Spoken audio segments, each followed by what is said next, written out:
بسم اللہ الرحمن الرحیم نحمدہ ونصلی ونسلم علی رسولہ الکریم اما بعد۔ عزیز دوستو، آج کل ان حالات میں جن سے ہم گزر رہے ہیں، جن ایام سے ہم گزر رہے ہیں، ہر آدمی پریشان ہے۔ مالی اعتبار سے، ضروریات پوری ہونے نہ ہونے کے اعتبار سے ہر آدمی مصیبت میں ہے، اور ہر آدمی یہ چاہ رہا ہے اس کی پریشانی دور ہو، لیکن پریشانی دور ہونے کا جو سبب اللہ اور اس کے رسول نے بتایا ہے وہ ہم اختیار نہیں کر رہے۔ پریشانیاں، مصیبتیں دور کرنے کے لیے ہم نے اپنے طور پر اسباب اور اپنے طور پر راستے تلاش کیے ہوئے ہیں، ان پر ہم چل رہے ہیں، اور نتیجہ یہ ہے کہ ہم حالات کی دلدل میں اور مشکلات کی دلدل میں اور کرائسس کی دلدل میں اور روز بروز پھنستے چلے جا رہے ہیں۔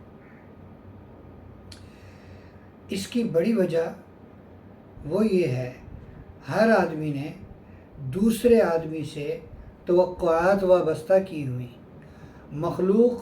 مخلوق سے توقع وابستہ کیے ہوئے ہیں۔ ایک آدمی دوسرے آدمی سے توقع وابستہ کیے ہوئے ہیں۔ من حیث القوم، ہم حکمرانوں سے اپنی توقعات وابستہ کیے ہوئے ہیں۔ من حیث الفرد، ایک آدمی کمزور ہے، مالی اعتبار سے غریب ہے، اس کے پاس پیسے نہیں ہیں، یا وہ اس کے پاس کاروبار نہیں ہے، یا وہ جاب لیس ہے، اس نے دوسروں سے توقعات وابستہ کی ہوئی، جن کے پاس پیسے ہیں، جن کے پاس کاروبار ہے، جن کے پاس فیکٹری ہے، وہ ان سے توقعات وابستہ کیے ہوئے ہیں۔ اور من حیث القوم، ہم حکمرانوں سے توقعات وابستہ کیے ہوئے ہیں۔ تو مخلوق تو خود محتاج ہے، اور جو خود محتاج ہو وہ دوسرے محتاج کی ضرورت کیسے پوری کر سکے گا؟ اس کا تو حضرت تھانوی رحمۃ اللہ علیہ نے ایک واقعہ لکھا ہے۔ ایک علاقے میں ایک آدمی رہتا تھا جس کا نام تھا بھوج بجکڑ۔ تو حالات ان کے ایسے ہوئے، ایک دفعہ ایک آدمی درخت پر چڑھ گیا۔ کھجور کا درخت تھا، بہت لمبا تھا، بہت اونچا تھا، اس پر وہ چڑھ تو گیا۔ جب اترنے کی باری آئی تو اس کو اترنا نہ آئے۔ اب سب لوگ اکٹھے ہو گئے، بھئی اس کو کیسے اتاریں؟ وہ بھی چیخ رہا ہے، مجھے اتارو، مجھے نیچے اتارو۔ تو سب نے کہا سائیں بھوج بجکڑ کے پاس چلتے ہیں، وہ سمجھدار آدمی ہیں۔ اب وہ سب سائیں کے پاس چلے گئے، بھوج بجکڑ صاحب کے پاس۔ اور وہ جو بھوج بجکڑ تھا، اس نے معاملہ بات سن کر اس نے کہا بڑا سارا رسہ لے کے آؤ اور آ جاؤ، موقع پر آ جاؤ۔ جہاں پر درخت پر چڑھا ہوا تھا وہاں چلے گئے۔ اس نے کہا رسہ گول کر کے اس کی طرف پھینکو، اور اس سے کہو کہ ایک سرا اپنی کمر سے باندھ لے۔ جیسے کیسے تھا، رسہ اوپر پھینکا گیا اور اس نے رسہ اپنی کمر سے باندھ لیا۔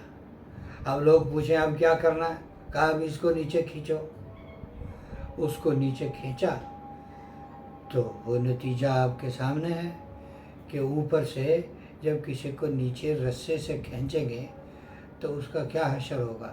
وہی حشر ہوا، نیچے گرا اور گردن کا منکا ٹوٹ گیا اور مر گیا۔ تو اب وہ سارے سائیں بھوج بجکڑ کے دوالے ہوئے، اس کے پیچھے ہوئے کہ بھائی یہ کیا کیا تو نے؟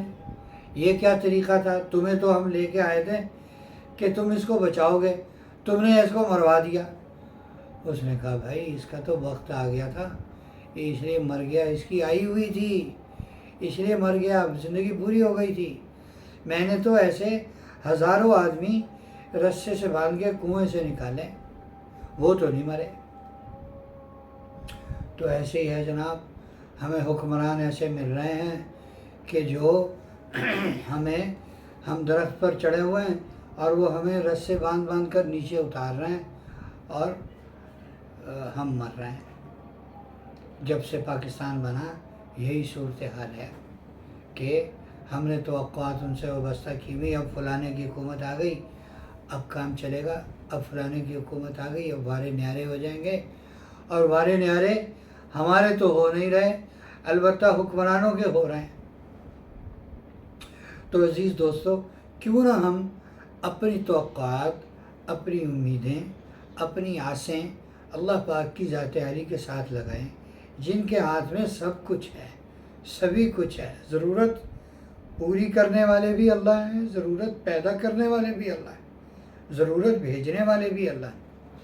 تو جو ذات ضرورت پیدا کر رہی ہے اس نے ہماری ضرورت کو پورا کرنے کا بھی انتظام کیا ہوا ہے۔ ہمیں تھوڑی توجہ کی ضرورت ہے، ہم اللہ پاک کی ذات عالی کی طرف توجہ کریں، اور اس کا آسان طریقہ یہ ہے اپنا تعلق اللہ سے بڑھائیں اور اللہ سے دعائیں بڑھائیں، دعائیں مانگیں، اللہ سے توقعات لگائیں، پھر اللہ پاک اسباب کو ہمارے حق میں کریں گے، اور اسباب ہمارے حق میں استعمال ہوں گے انشاءاللہ۔ وہی اسباب جو آج ہمارے مخالف استعمال ہو رہے ہیں، ہمیں نقصان پہنچانے کے لیے استعمال ہو رہے ہیں، وہی اسباب اللہ ہمارے حق میں استعمال فرمائیں گے۔ اللہ ہمیں دین کی سمجھ عطا فرمائے اور ان باتوں پر عمل کی توفیق عطا فرمائے۔